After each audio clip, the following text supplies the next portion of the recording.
আজকে আমি আপনাদের সঙ্গে একটা নতুন কেস নিয়ে চলে এসেছি শেয়ার করবার জন্য। আশা করি যদি আপনারা এই কেসটা শোনেন মন দিয়ে, তাহলে আপনারা এরকম কেস চেম্বারে পাবেন এবং আপনারা কেসগুলো সারাতে পারবেন। একটি ভদ্র মহিলা, মানে খুব ছোট, কেন ছোট বলছি, তার বয়স হচ্ছে 18 থেকে 20 বছরের মধ্যে। তো মেয়েটির নতুন বিয়ে হয়। তো স্বামী স্ত্রী দুজনে মিলে আমার চেম্বারে আসে।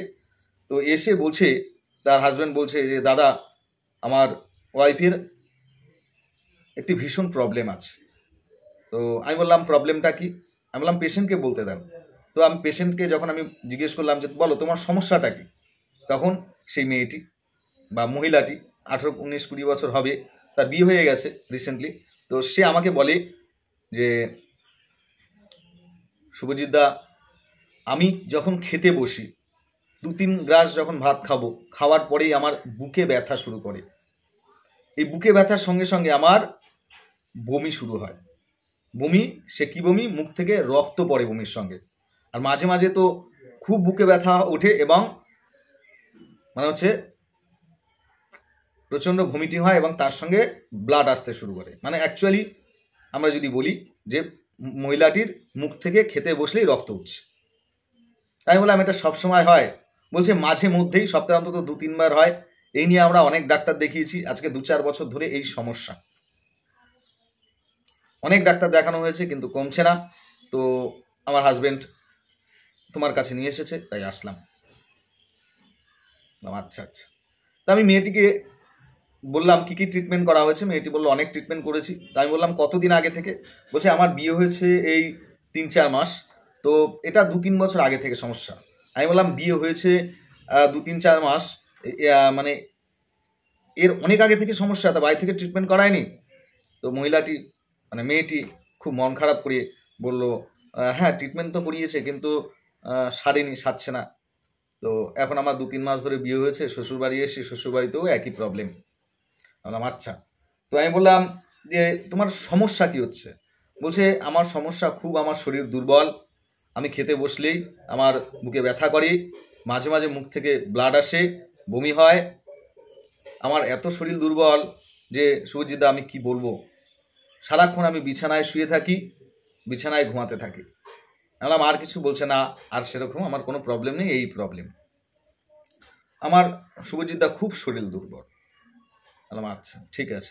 আমি তার হাজব্যান্ডকে জিজ্ঞেস করলাম যে তোমার ওয়াইফ যখন শুয়ে থাকে বিছানায় বা শরীর খুব খারাপ করে বা যখন খেতে বসলে বমি হয়, বমির পর বলছো যে শরীরটা দুর্বল দুর্বল করে, তো সে বিছানায় যখন থাকে তখন কি করলে ভালো থাকে তোমার ওয়াইফ, বা সেই সময় সে কি চায় বা তার স্বভাবের কি পরিবর্তন হয়? তখন তার হাজব্যান্ড বলল যে শুভজিৎ দা, যখন ওর বমি হয়, মানে রক্ত বমি হয়, হ্যাঁ, তো তারপরে ও বলে আমার খুব শরীর দুর্বল লাগে, তখন সে বিছানায় শুয়ে পড়ে এবং বিছানায় শুয়ে বলে যে আমার মাথা টিপে দাও, আমার একটু হাতটা টিপে দাও, আমার একটু কপালটা টিপে দাও, এইগুলো বলে। যদি এগুলো না টিপে দিই তাহলে খুব রাগ করে।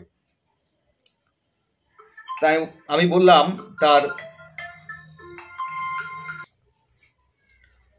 আমি তখন মেয়েটিকে জিজ্ঞেস করলাম, বলো তোমার স্বামী কি ঠিক বলছে? তুমি রাগ করো? তোমার যখন খুব শরীর খারাপ লাগে, তুমি বলছো যে খুব শরীর খারাপ লাগে, তুমি বিছানায় শুয়ে থাকো, তখন তুমি চাও যে তোমার কপাল টিপে দিতে হবে, তোমার হাত টিপে দিতে হবে, তোমার মাথা টিপে দিতে হবে, যদি তোমার স্বামী না দেয় তাহলে তুমি রাগ করো? তখন মেয়েটি বলল মন খারাপ করে, একটু কাঁদো কাঁদো সুরে, কিন্তু কাঁদলো না, মন খারাপ।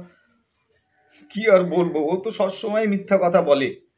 আমার বিয়ে 2-3-4 মাস ধরে হয়েছে, আমার এত শরীর খারাপ, আমাকে দেখার কেউ নেই, কপাল টিপে দিতে বললে তো দেয়ই না, আমি বাড়িঘর ছেড়ে ওর ভরসায় এসছি, ওই আমাকে দেখে না।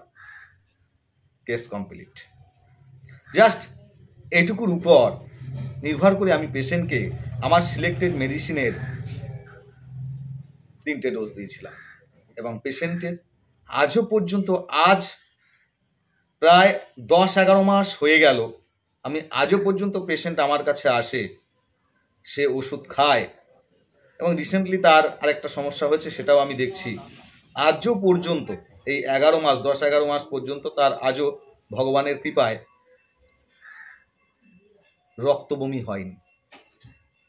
মুখ থেকে খেতে বসলেই রক্ত উঠত, ব্লাড উঠত, বুকে ব্যথা করত, সেগুলো আর কিন্তু নেই। আচ্ছা, তোমার সমস্যা ছিল কি? ওই ফ্যাটি লিভারের তো সমস্যা ছিল, মুখ থেকে রক্ত হয়ে যেত।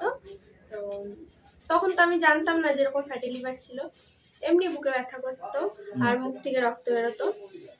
তারপর কল্যাণী ওষুধ খেয়েছিলাম, তো ওখান থেকে কোনো কিছু ধরা পড়েনি, এমনি ওষুধ খেয়ে গেছি। তারপর মুখ থেকে রক্ত বেরোতো বলে তোমার কাছে আসলাম।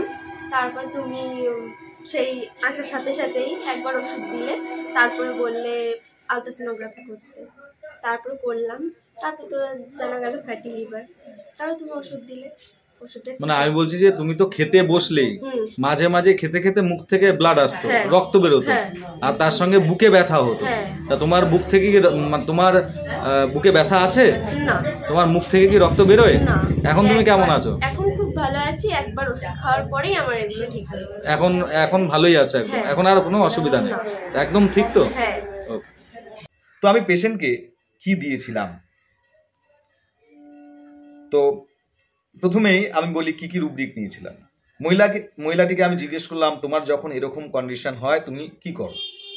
তখন মহিলাটি বা আমার পেশেন্টটি বলল যে দাদা, যখন আমার শরীর খারাপ হয় আমি বেশিরভাগ বিছানায় শুয়ে থাকি, খুব শরীর খারাপ হয়, নড়তে চড়তে পারি না, শরীর খুব দুর্বল হয়ে পড়ে। এখান থেকে আমরা সাধারণত দুটো রুব্রিক ইউজ করতে পারি। একটা হচ্ছে mind bed remain in bed desire two. Patient তার শরীর খারাপের সময় সে কি করে, সে বিছানায় শুয়ে থাকতে চায়, কমফোর্টেবল জোনে শুয়ে থাকতে চায়। This is mind bed remain in bed desire two. কেন? যেহেতু পেশেন্ট টরপর হয়ে পড়ে, পেশেন্ট বলছে আমার না খুব শরীর দুর্বল লাগে, আমি চলতে পারি না, দিস ইজ মাইন্ড টরপর। অনেক পেশেন্টকে জিজ্ঞেস করবেন যে বলুন আপনার অবস্থা কি, বলবে পেশেন্টরা যে কি আর বলবো ডাক্তারবাবু, আমার প্রচন্ড শরীর দুর্বল থাকে, সেই সময় আমি 1 গ্লাস জল হাত বাড়িয়ে খেতে পারি না, আমার প্রচন্ড শরীর দুর্বল থাকে, নড়তে পারি না, চড়তে পারি না, কিছু করতে পারি না, সারাক্ষণ মনে হয় বিছানায় শুয়ে থাকে, আমি এতটাই দুর্বল হয়ে পড়ি। আমি বর্তমানে পেশেন্টের এই মুহূর্তে কিন্তু আমি টর্পর কন্ডিশন দেখতে পাচ্ছি না, কিন্তু পেশেন্ট তার পূর্বে যে ঘটনা ঘটে সেই রোগটার কারণে, সেই ঘটনাক্রমে আমাকে তার এই টর্পরের কথা বর্ণনা করছে। আমি কেন মাইন্ড টর্পর নেব না? তো আমি নিয়েছিলাম মাইন্ড টর্পর। তাহলে bed remain in bed desire to and mind torpor, এই দুটো রুব্রিক আমি অ্যাট ফার্স্ট নিয়েছিলাম। নেক্সট যে রুব্রিকটা আমি নিয়েছিলাম সেটা হলো পেশেন্ট তার রোগ যন্ত্রণার সময়, তার কষ্টের সময় সে তার স্বামীকে বলে কপাল টিপে দিতে, হাত টিপে দিতে, মাথা টিপে দিতে। কি অর্থাৎ পেশেন্ট বাহিত হতে চায় কার দ্বারা? তার স্বামীর দ্বারা।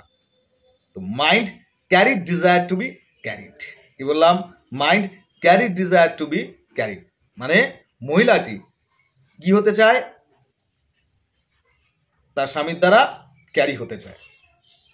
আর নেক্সট রুব্রিক যখন আমি নিয়েছিলাম, মানে যখন মহিলাকে জিজ্ঞেস করলাম কি তোমার স্বামী কি বলছে, ঠিক বলছে, তখন মহিলাটি কাঁদো কাঁদো সুরে ন্যাকামো করে বলছিল যে হ্যাঁ আমার স্বামী আমাকে ভালোবাসে না, সে আমার দিকে তাকাই না, আমি বাড়িঘর ছেড়ে ওর ভরসায় আসলাম, ওই আমাকে দেখে না, ও আমার কথাই শোনে না।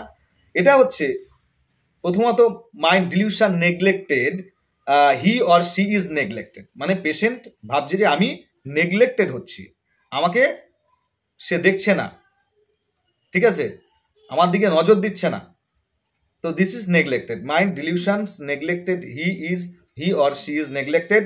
আর ফরসেকেন ফিলিং, কি বললাম? Mind forsaken feeling. এবং এই যে পেশেন্টটা, যখন আমি তাকে জিজ্ঞেস করলাম, সে কাঁদো কাঁদো সুরে, সে তার স্বামীর দিকে একবার তাকিয়ে তারপর আমার দিকে তাকিয়ে সে কাঁদো কাঁদো সুরে ন্যাকামোর ঢঙে বললো আমাকে ভালোবাসি না। এটা কি? মানে এই ধরনের পেশেন্টরা সাধারণত সবসময় ক্যারিড ডিজায়ার টু বি ক্যারেজড অ্যান্ডের মধ্যে পড়ে, মানে এরা খুব আদর যত্ন সহকারে বাহিত হতে চায়, তাই জন্য এরকম ভঙ্গিমা তারা দেখায়। তো এই কটার উপর নির্ভর করে আমি তাকে পালসেটিলা 30 3টে ডোজ দিই। এবং কি আর বলবো যে ভগবানের কৃপায় আজও পর্যন্ত তার খাওয়ার সময় বুকে ব্যথা হয় না, মুখ থেকে ব্লাড ওঠে না।